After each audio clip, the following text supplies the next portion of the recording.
Before the golden arches dotted every landscape, the way we ate was fundamentally different. Imagine a world where fast food simply meant something quick you packed for lunch, not a restaurant concept. Meals were often cooked from scratch, at home, using seasonal ingredients from local farms or even your own garden. The kitchen was truly the heart of the home, a place of labor, yes, but also of connection and tradition. Dinners were a ritual, centered around fresh, whole foods, which is wild, by the way, when you think about our grab-and-go culture today. It was a slower pace, deeply tied to the land and the seasons. The mid-20th century brought massive societal shifts. Post-World War II, America saw a boom in suburban development and a rising middle class. More women began entering the workforce, meaning less time for the elaborate, multi-course meals of previous generations. Convenience became king.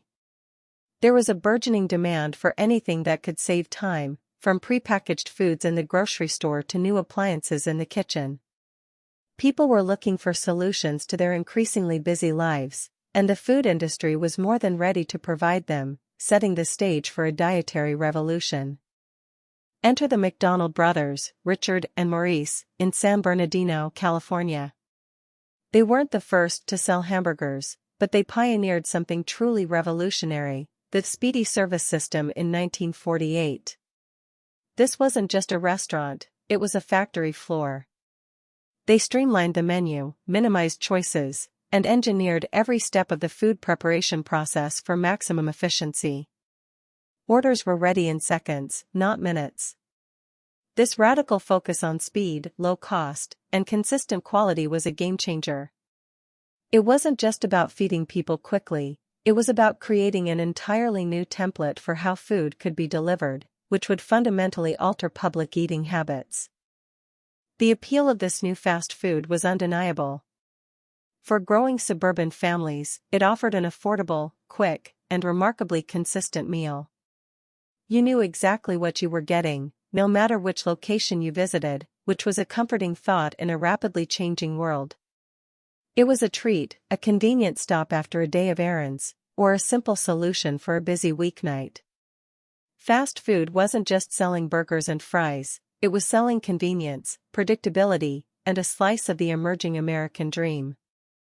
It quickly integrated into daily life, reshaping expectations for what a meal could be and challenging traditional dining norms. But this convenience came with a significant trade-off for our diets. Traditional meals were typically rich in fiber, lean proteins, and complex carbohydrates.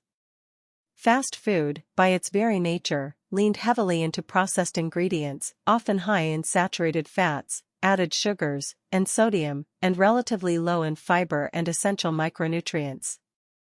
Think about it, a homemade chicken dinner with vegetables versus a fried chicken sandwich, fries, and a sugary soda. The caloric density soared, while the nutritional value often plummeted. This wasn't just a minor tweak to our diets, it was a fundamental shift in our nutritional landscape, impacting health in ways we were only just beginning to understand. Beyond the ingredients, fast food also ushered in an era of ever-expanding portion sizes.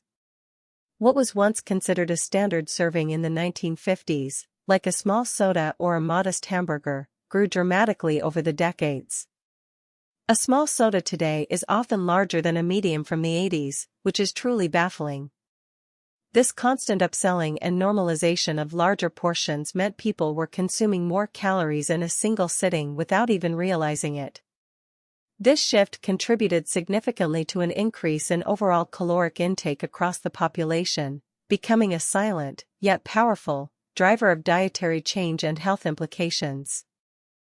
The cumulative effect of these dietary shifts didn't take long to manifest. As fast food became more ingrained in our daily lives, so too did a rise in diet-related health issues.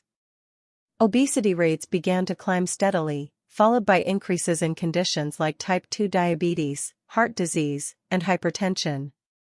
Doctors and public health officials started to connect the dots between the increased consumption of processed, high-calorie, low-nutrient foods and these emerging health crises.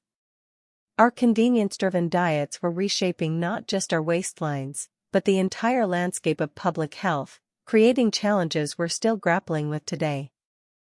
What started as an American phenomenon quickly went global.